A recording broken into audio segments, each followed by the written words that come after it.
Hey everyone, this is Reshma from Edureka, and in today's tutorial we're going to learn about Big Data Hadoop. Thank you all the attendees for joining in today's session. If you all can hear me properly, drop me a confirmation on the chat window so that I can get started. Alright, so everyone is saying that they can hear me properly. So let us take a look at the agenda. So at first we're going to start this tutorial by looking at the big data statistics. We're going to learn how big actually is big data. And after that, we'll learn what are the reasons behind the growth of big data, for which we'll take a look at the big data growth drivers. Then we'll understand big data in detail, and we'll also understand how we can classify data as big data by looking at the 5 V's. Then we'll see the big data domains, the domains where we can find or we can make use of big data, or from where the big data is getting generated. And then, since I'm talking about the problem of big data, I will also tell you about the solution, which is nothing but Hadoop. And in Hadoop, we'll study HDFS, which is Hadoop Distributed File System, and MapReduce, which is the programming unit for Hadoop. Then we'll see how Hadoop actually solves the big data problem. And in the end, we'll take a look at the Hadoop ecosystem, where we'll study about the different tools. So any doubts in the agenda? All right, so let us get started with our first topic, which is nothing but big data statistics. All right, so we have collected the statistics from the white paper, which is published every year by Cisco. And you know Cisco is one of the biggest networking companies in the world. So if you see here, Cisco has forecasted that in 2020, we'll be dealing with 30.6 exabytes of data. And that is a lot of data, because 1 exabyte is 10 raised to the power 18. So you can imagine how much data we're going to deal with in 2020. Now this is just a forecast. It might even surpass it. And if you see the statistics carefully, you can see that in 2015 we were only dealing with 3.7 exabytes. And in just 5 years it is going to rise to 30.6, which is an exponential rise. So this is a thing we should worry about. And then Cisco has researched more, and they found out the major reasons behind the growth of this data. So the first reason is adapting to smarter mobile devices. All of you use a smart mobile phone right now. You use different apps, you use social media apps like Facebook, Instagram, and then you also buy stuff. And then you also have applications for online shopping like Amazon, eBay. So you're generating a lot of data from your phones also, which earlier you used to do only in your laptops, but now you can do it on your phone. So you're generating a lot of data because of the smarter mobile phones that everyone has got. And then the next reason is defining cell network advances. So the cellular network has also advanced, and that's why you use it extensively, and it is very easily accessible to us, so that people has been using it extensively in order to make use of their apps. And if you remember, nowadays every other app that you use needs an internet connection. And that's why the cellular network has also advanced and made it much more accessible to the general public. And that's why people are using more and generating a lot of data. And the next is reviewing tiered pricing. Now, the network companies have also introduced tiered pricing, shared plans for everybody. If you see in India, we have a network called Jio, and they are giving free internet to everyone. So you can imagine how many people adopted that, because who doesn't want free internet? Come on. So that's why people are using it extensively. They're using more apps that use internet. They're making a lot of use out of the free internet. So that's why also data has been growing a lot. So now I'm just talking about that data has been growing, but let us find out the exact reasons because of which data is growing day by day, and it is growing out at such a large scale. And let me tell you guys that nowadays almost everyone owns a cell phone. So if you see the statistics, you can see that by 2020, there will be 10 billion mobile devices. And in US, over 70% people owns a smartphone, and out of which 50% are the people who immediately pick up and begin using their phones after they open their eyes in the morning. And the majority of growth in the digital media is being generated by the use of mobile devices, because you use your mobile for everything right now. It has become an integral part of your life, your mobile, your internet connection, your apps. If you want to eat food, you order food from your phone. If you want to go out, watch a movie, you book your tickets using your phone. If you want to go out somewhere, you book a cab with your phone. So it has become an integral part. So everyone is using it. And that's why data has been generating so much. And don't get me started on even social media. You know how much people love social media. Everyone is sharing, everyone has got an account on Facebook and Instagram and Twitter, and we love to spend time on social media. So if you see the statistics here, you'll be amazed to know that just in 60 seconds, there are 4 million likes on Facebook. And similarly on Twitter, in just a minute, there are 347,000 tweets. On Reddit, the user cast votes go up to 18,000. On Instagram, the likes go almost to 2 million. And in YouTube, every minute the user uploads almost 300 hours of new video. Now this is happening just in 1 minute. Can you imagine how much data we've been generating since the past years and how much we'll be generating in the coming years? So all this data are getting accumulated and it is growing huge and huge day by day. And that is the reason that big data has been growing so much. Now, I only talked about things that we had earlier, and now we are making a lot of use out of it. But there are new devices coming out right now. We have got IoT, which is nothing but Internet of Things. We're not just talking about smart mobile phones, we're talking about smart everything. We have got smart ACs, we have got self-driven cars, we have got smart watches and everything. And all of these things are interconnected among each other. So they will be generating data in order to communicate because they are connected to a network also. So self-driven cars, they are generating a lot of data because they study their entire environment around them. When they're driving, they will detect an obstacle, they'll find out the distance and then react accordingly. Similar with the smart AC that you're using in your house, it will detect the atmosphere around it, study like, is it a hot day or a cold day, and it will set the temperature accordingly to you. It will also study the body temperature of you also because it has got sensors and everything. And that is one more reason because of which data has been generating so much. So if you see this statistic over here, you'll see that by 2020, the 14% of consumers plan on buying IoT connected clothing. So now even your clothes are going to be connected to internet. So that's crazy, but fascinating. And within 5 years, there will be over 50 billion smart connected devices in the world. 50 billion, guys. And 90% of the cars will be online compared with just 2% in 2012. So obviously, I will buy a car that drives by itself. I don't have to worry about anything. I will just sit in the car and just go. So obviously, this is going to be a very popular device, and almost 90% of the cars will be self-driven cars. And the global wearable device shipments are expected to increase by 173.4 million by 2020. So wearable device is something like your watch. So everyone is buying Apple Watch right now, and Moto 360 and wearables like that. So this is also the third major reason because of the growth of big data. So I hope that you've understood the major reasons behind the growth of big data. So can you think of some more reasons? If you come up with more reasons, please let me know on the chat window. And if you have any questions also, you can ask me. All right, so we'll move ahead and we'll see what exactly is big data. So big data is the term for a collection of data sets so large and complex that it becomes difficult to process using on-hand database management tools or traditional data processing applications. So it means that big data is nothing but a problem. It is because our traditional systems cannot process or store this big data because it is too huge and it is very complicated to process. And our traditional database systems are not designed like that. Because earlier when these database systems or our traditional processing systems were created, we never thought that we'll have to deal with such amount of data. So that's why it is a problem, because big data came in very suddenly.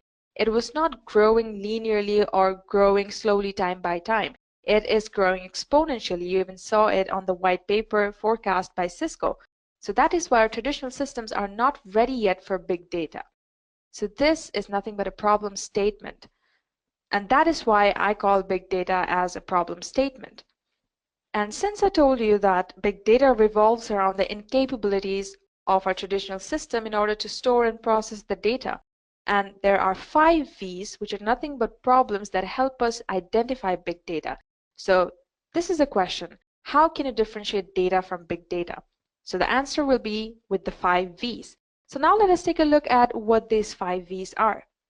So the first V is volume, which is again nothing but a problem because big data is huge. We're generating data in very large volumes. You saw that we're going to deal with 30.6 exabytes of data, but we are not ready for a data like that. We don't have that much storage space.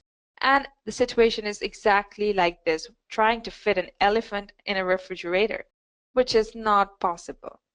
And then the next V is variety. Now, volume is one problem. We know already that we are dealing with a lot of data. But then the data is also not of the same type. There are different types of data.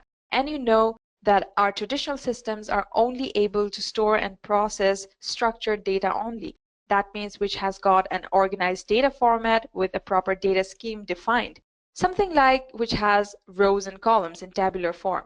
So you can see tables like that. These are structured data. When we talk about semi-structured data, it means they are partially organized. So they don't have a proper data schema, something like text files, like your emails, your log files, like JSON files, which are semi-structured. And when we talk about unstructured data, it means completely unorganized data. They do not have any format, like your MP3 files, your music files, and your video files, your images. All these are unstructured data. And let me also tell you that all the big data that we're dealing with, almost 90% of the data is unstructured. So this is a very huge problem for us to process that unstructured data because we cannot dump unstructured data in your traditional RDBMS. It is not capable for that. So again, the variety is a big problem. And the next V is the velocity. Now you already saw that what happens, how much data is generated just in 60 seconds from just social media. Now we have only talked about social media there. There are many domains from where data is being generated. And the rate is so high. I mean, 300 hours of new video every minute. Can you imagine how high that is? And our traditional database systems are only capable of receiving data or storing data, which is coming at a very steady rate. We cannot handle this much speed. So this is again a problem. And the fourth V is value. So this is the problem that we have got a lot of data, but are we able to extract value from it? A value meaning information that will be useful for us. So if you have data and you cannot use that data for anything, it cannot be used for your business development, for making insights. So what will you do with that data? It is nothing but pure garbage. So that's why you have to make sure that your data sets or the data that you're dealing with has value. So you should go through refining it, which is called data mining, which means so you're removing the unnecessary rows and columns which you do not need. So this is also a problem because the data is huge, coming at a very high rate. So how will we able to process this data in order to find out the value? Now let's talk about veracity. So veracity talks about the sparseness of the data. And in simple words, veracity says you cannot expect the data to be always correct or reliable in today's world. You might get a few data which has missing values. You may have to work with various types of data like sporadic data or incorrect data, or data which may not always hold true. So in other words, veracity means you have to trust system and make the system to have an understanding that the data may not always be correct and up to the standard. So if you see here that certain values are missing here, and certain values might be wrong, because if you see the other values in this field, minimum field, which is like 4.3, 2.0, so how can the minimum be 15,000? So this is again an example of incorrect data. So this is what veracity is. So we've seen the 5 V's, which help us identify the big data, starting from volume, which means huge amount of data, variety of data, structured, semi-structured, and unstructured, velocity of data, because data has been generated at a very high rate. Then value, it means that your data is garbage if you don't extract the correct value from it, and veracity, which means inconsistency in your data. So now let us talk about the big data domain. So all these domains that you see, we deal with a lot of data on this particular domain. And this is exactly where the big data is also used as an opportunity. So all the big data is analyzed and companies get different insights. So let me just tell you one by one how big data has been very much beneficial in each of the domains. So let's start by talking about web and e-tailing and retail. Now these are nothing but online shopping sites. So this is where the entire recommendation system works. So let's say when you go to online shopping websites like Amazon or Flipkart, you will see that there are certain recommendations popping at the side of your screens. So it is because they already know your browsing history and they have stored it. So they have got the browsing history or the search history of every particular user. So they are using a lot of data. And let me tell you how do they make those recommendations. Sometimes they do a customer to customer recommendation. So they find out different groups of customers together who have got the similar likes. So let's say that you are a person who buys shoes and socks at the same time. And there's one more person who has bought the same shoes, but he has bought a pair of slippers with it.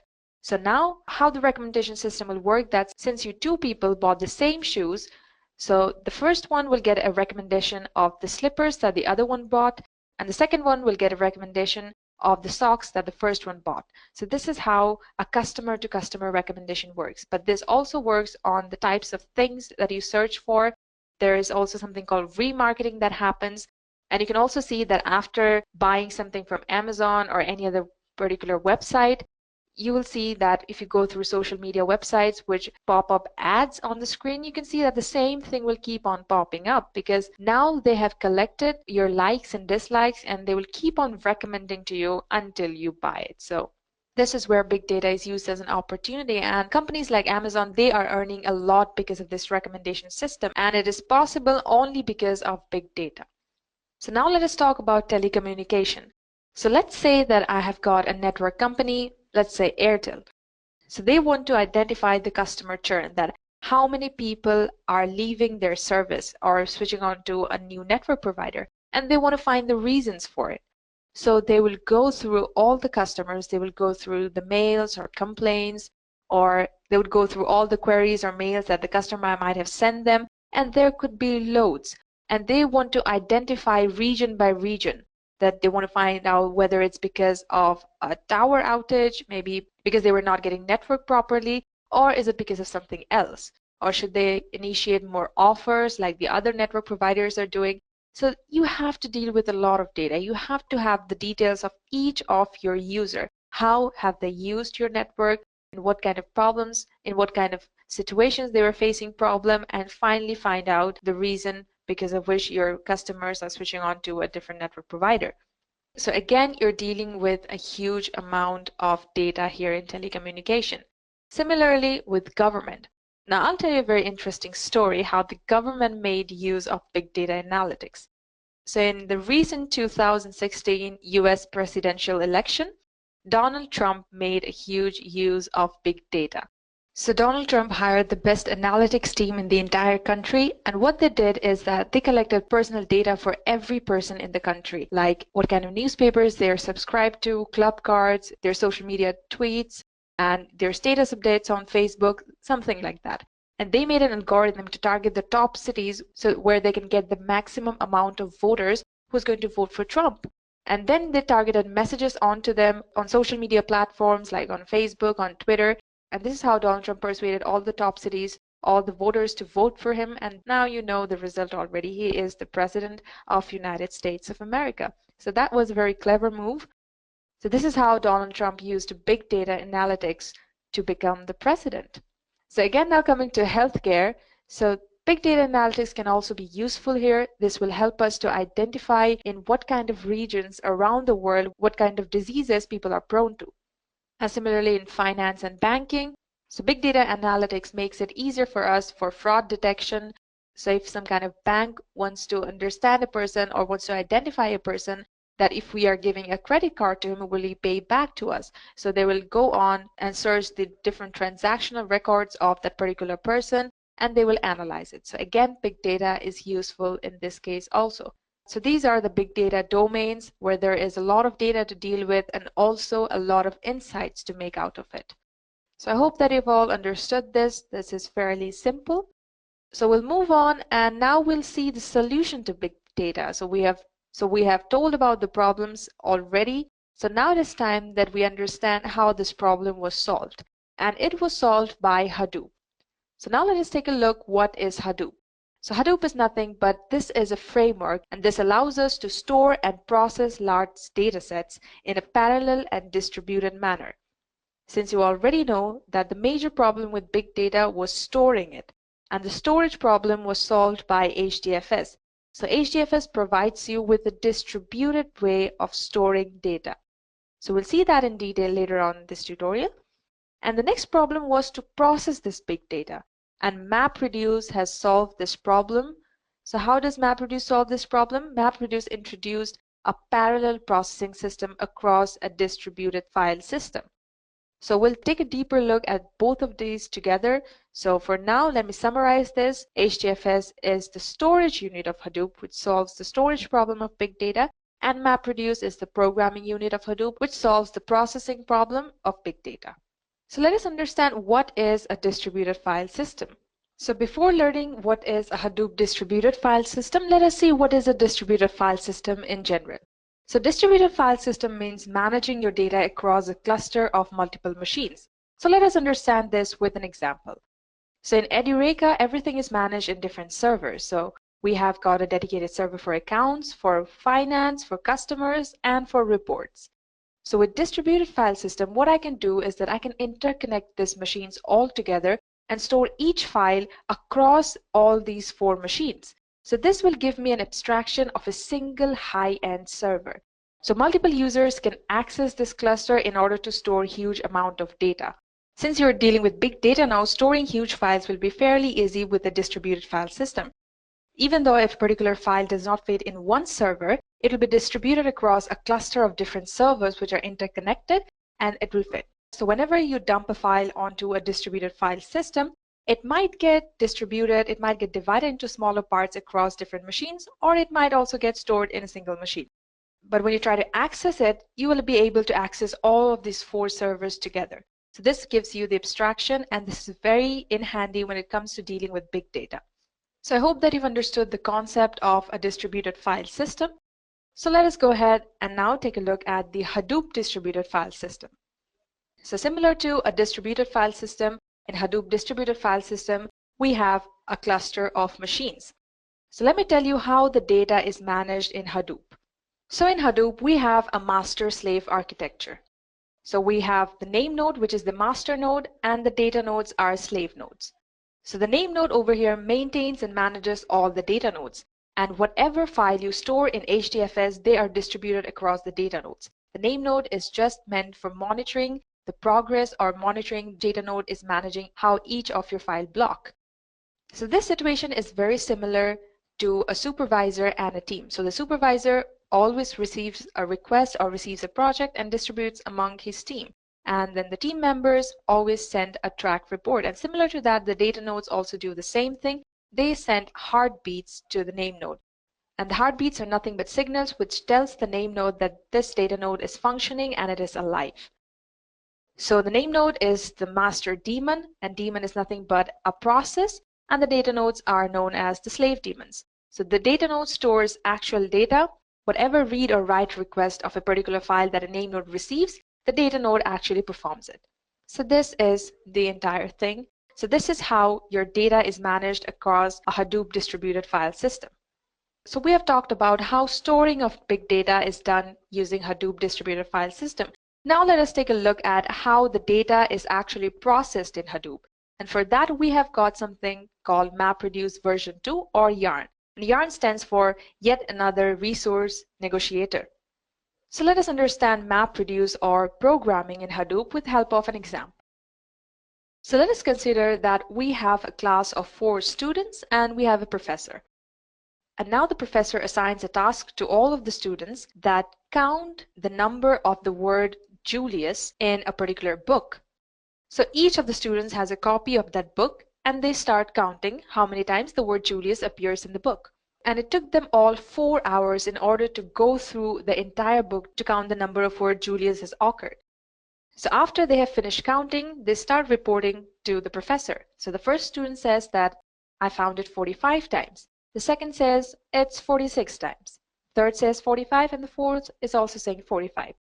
So then the professor assumes that he should go with the majority, since 3 of the students are saying 45, so 45 is likely to be the correct answer.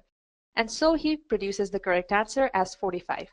But it took a lot of time going through the entire book. So that's why the professor used a different method now. So instead of giving them each with one whole book, he divided chapters among the students.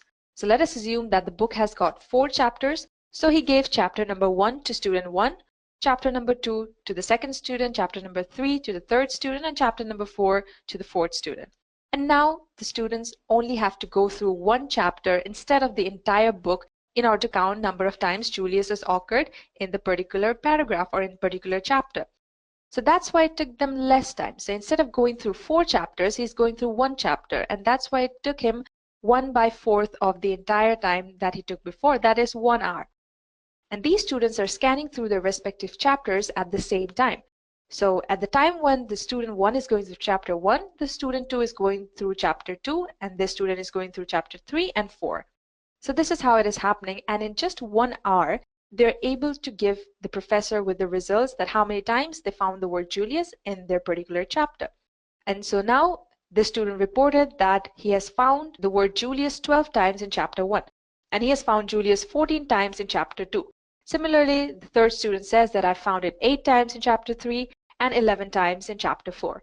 And let us assume that in order to add up all these answers together, it took the professor 2 minutes.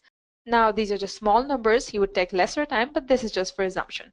So now the whole time in calculating the same result, it comes up to 1 hour 2 minutes, which is much lesser than the time we took before. So this is what actually happens in MapReduce in Hadoop also. We divide the task into smaller pieces.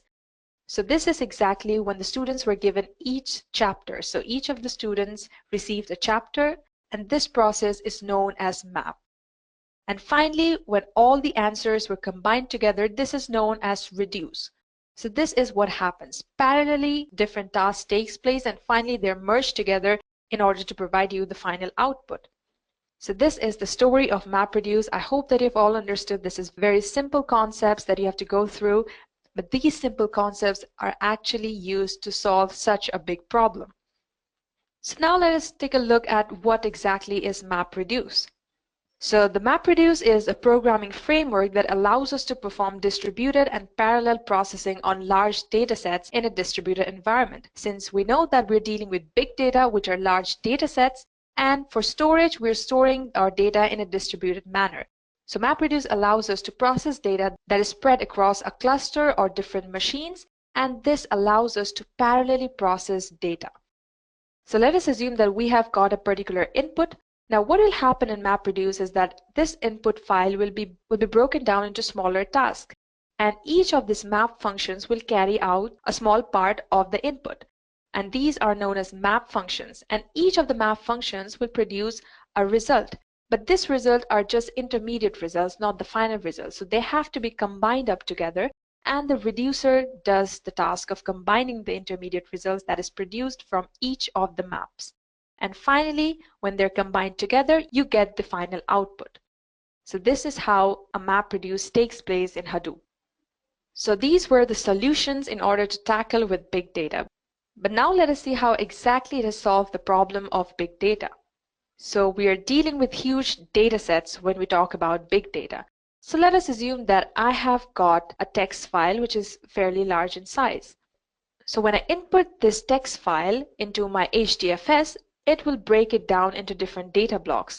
And by default, the size of each of the data block is 128 MB.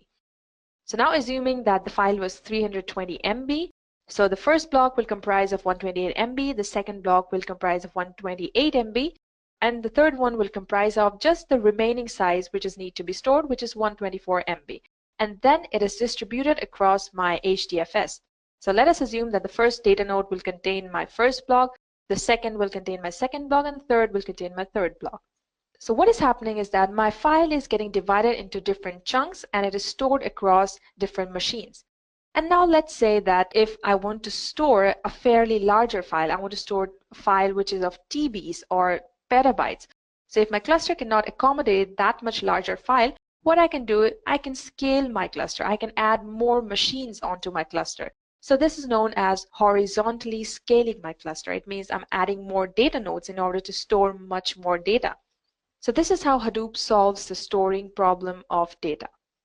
And the next problem was dealing with the different variety of data. So let's say that you want to migrate from RDBMS into a Hadoop distributed file system. So in order to dump all your structured data, you can use a tool which is known as Scoop.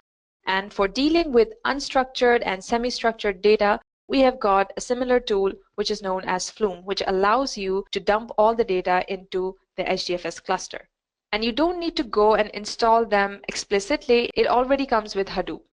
So these tools come packaged with Hadoop itself. So now you don't have to worry about storing different varieties of data because no schema validation is required while you want to dump data into a HDFS cluster. So you've got all these tools to help you out. So the next problem that Hadoop solves is processing the data faster. So in Hadoop, we have a distributed file system. So every time I dump a file into my Hadoop cluster, it gets divided up into data blocks. So now let us assume that my file got divided into 3 data blocks and it is spread across my different data nodes. And also let me tell you that the processing of this different data blocks also takes place at the same time. So the data block 1 will get processed in that particular machine. The data block 2 will get processed in a different machine, and the data block 3 will also get processed in a different machine, but at the same time. So that's why it reduces the processing time by 1/3. So if it was taking 3 hours before, it will now take 1/3 of the whole time, which is 1 hour. And this is the entire concept of MapReduce, which is nothing but parallelly processing my file by dividing it into smaller parts. So this is how the parallel processing takes place, and in Hadoop we also have a concept called as data locality. So what happens in this case is that instead of bringing data into a processor, the process comes to data, or basically the data and the process reside in the same machine.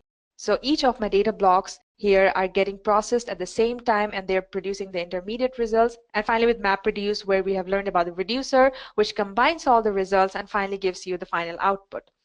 So this is how we can use Hadoop in order to process our big data faster.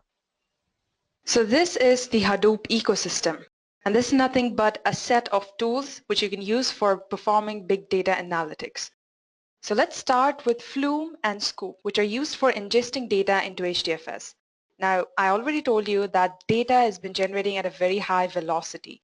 So in order to cope up with the velocity, we use tools like Flume and Scoop in order to ingest the data into our processing system or our storage system. Because it is getting generated at a very high rate, so Flume and Scoop acts like a funnel in order to store the data for some time and then ingest it accordingly. So Flume is used to ingest unstructured and semi-structured data, which are nothing but mostly social media data, and Scoop is used to ingest structured data like Excel sheets, Google Sheets, something like that. And you already know what HDFS is. This is a distributed file system which is used for storing big data. We have also discussed about Yarn, which is nothing but yet another resource negotiator. This is meant for processing big data. And apart from that, we have got many other tools in our Hadoop ecosystem. So we have got Hive here. Now Hive is used for analytics. So it was developed by Facebook and it uses Hive query language, which is very similar to SQL. So when Facebook developed Hive and when they wanted to start using it, so they didn't have to hire people who knew HQL because they could already use the people who are experts in SQL, and this is very similar to that. Now we have got another tool for analytics, which is Pig. Now Pig is really powerful, and one Pig command is almost equal to 20 lines of MapReduce code. So obviously when you run that Pig command, that one-line Pig command, the compiler implicitly converts it into a MapReduce code, but you have to only write one single Pig command and it will perform analytics on your data. So we've got Spark over here, which is used for near real-time processing. And for machine learning, we've got two more tools, the Spark MLlib and Mahout. So again, we've got tools like Zookeeper and Embody, which is used for management and coordination. So Apache Embody is a tool for provisioning, managing, and monitoring the Apache Hadoop clusters. And over here, Oozie is a workflow scheduler system in order to manage Apache Hadoop jobs. And this is very scalable, reliable, and an extensible system. Then Apache Storm. This is used for real-time computation, which is free and open source. And with Storm, it is very easy to reliably process unbounded streams of data. Then we've also got Kafka, which handles real-time data feeds. And we've got Solar Lucene, which is used for searching and indexing. So these are the set of tools in Hadoop ecosystem, and according to your need, You need to select the best tools and come up with the best possible solution. So you don't have to use all the tools at the same time. So this was Hadoop Ecosystem. So any questions or doubts? All right. So thank you for attending this session. I hope that you've all learned about big data and Hadoop. If you have any questions or any queries or any feedback that you want to give it to me, please drop it on the comment section below. And I'll see you next time. Till then, happy learning. I hope you enjoyed listening to this video. Please be kind enough to like it, and you can comment any of your doubts and queries, and we will reply to them at the earliest. Do look out for more videos in our playlist and subscribe to our Edureka channel to learn more. Happy learning!